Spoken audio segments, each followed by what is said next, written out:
ఇంత స్పష్టంగా ఇంత డైరెక్ట్గా ఇవాళ చెప్తున్నారు.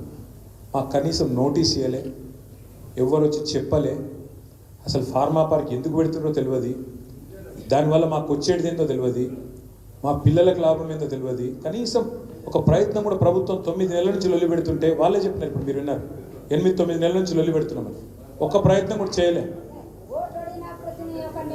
మంచిగా ఉన్నాము, ధర్నాలే వేస్తున్నారు కానీ ఎట్లా అనుకొని చెప్పరు. ధర్నాలు వేస్తేనే మేము బియ్యం అనుకొని కొట్లాలి. ఎలక్షన్ల తర్వాత సరిగ్గా నెల తర్వాత స్టార్ట్ అయింది పంచాయతీ, అంటే 10 నెలల నుంచి స్టార్ట్ అయిందని చెప్తున్నాను పెద్ద మనిషి. నేను ఇక్కడికి వచ్చిన మా ఆడబిడ్డలు, మా గిరిజన ఆడబిడ్డలందరికీ నేను ఒకటే మాటిస్తున్నా, మీరు ఇక్కడ దాకా వచ్చినారు, కేసీఆర్ సార్ తరఫున మీకు మాటిస్తున్నాం, మీ పిల్లలు, మీ భర్తలు, మీ ఇంటి వాళ్ళు, మీ మగపిల్లలు ఎవరైతున్నారో మీ ఇంటికి తిరిగి వచ్చేదాకా మీకు మొత్తం మేమే చూసుకుంటాం, తప్పకుండా మొత్తంగా మేమే అండగా నిలబడతాం. మీరు ఆ విషయంలో ఎవరు టెన్షన్ పడకండి. మొత్తం కోర్టుకు మేమే పోతాం, కొట్లాట మేమే కొట్లాడతాం, మన లాయర్లు అందరూ ఇక్కడ ఉన్నారు, తీసుకొస్తాను, నీ మన్మని కూడా తీసుకొస్తాను, టెన్షన్ పడకు.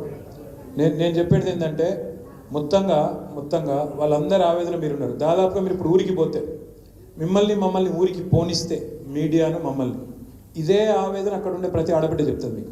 లగిచెర్లలో, దుద్యాలలో, అక్కింపేటలో, ప్రతి చోట ఇదే ఆవేదన మీకు వినబడుతుంది. అర్థం పర్థం లేకుండా భూమి గుంజుకుంటాం, అర్థం పర్థం లేకుండా. ఇప్పుడు అక్క ఒక మాట అన్నది, జానెడు భూమి కోసం పంచాయతీలు అయితే జానెడు భూమి కోసం తలలు వల్ల కొట్టుకుంటాం, అట్లాంటిది మా ప్రాణం పైన భూమి ఏమనే మాట మాట్లాడింది. ఎందుకు చెప్తున్నా ఈ మాట అంటే, ఇవాళ ఇంతమంది ఆవేదనను రాజకీయ కుట్రగా చిత్రీకరించి, ఇంతమంది బాధను, ఇంతమంది ఆడబిడ్డల బాధను కేవలం దీనికి రాజకీయ రంగు పులిమి భూములు గుంజుకునే కుట్ర చేస్తున్నది రేవంత్ రెడ్డి ప్రభుత్వం. దీన్ని ఖచ్చితంగా న్యాయ పోరాటం చేసైనా అడ్డుకుంటాం. ఈ విషయంలో నేను మా ఆడబిడ్డలకు ఇచ్చే మాట ఒకటే, మీకు తప్పకుండా మీ పిల్లల్ని, మీ వాళ్ళని ఇంటికి తీసుకొచ్చేదాకా మీకు అన్ని రకాలుగా అండగా నిలబడతాం. పూర్తి స్థాయిలో మీకు మేము న్యాయం చేసే ప్రయత్నం ప్రభుత్వంతో కొట్లాడి చేస్తాం. రెండవ మాట మీ అందరికీ చెప్పేది ఏమంటే, ఇప్పుడు నీకు జ్యోతి చెప్తున్నది, చేస్తా బిడ్డ తప్పకుండా చేస్తా. అమ్మాయి చెప్తున్నది, అన్న నేను ప్రెగ్నెంట్, చేస్తా. నేను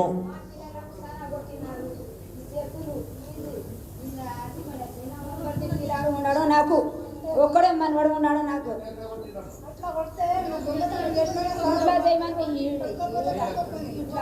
ఇట్లా కొట్టినారు, ఏడుస్తున్నారు. మాకు ఫోన్ ఉండదా, మాత వాళ్ళ ఫోన్ ఉండదా, పోలీసులతో ఫోన్ ఉండదు సార్, గోచుకున్నారు అని మాకు.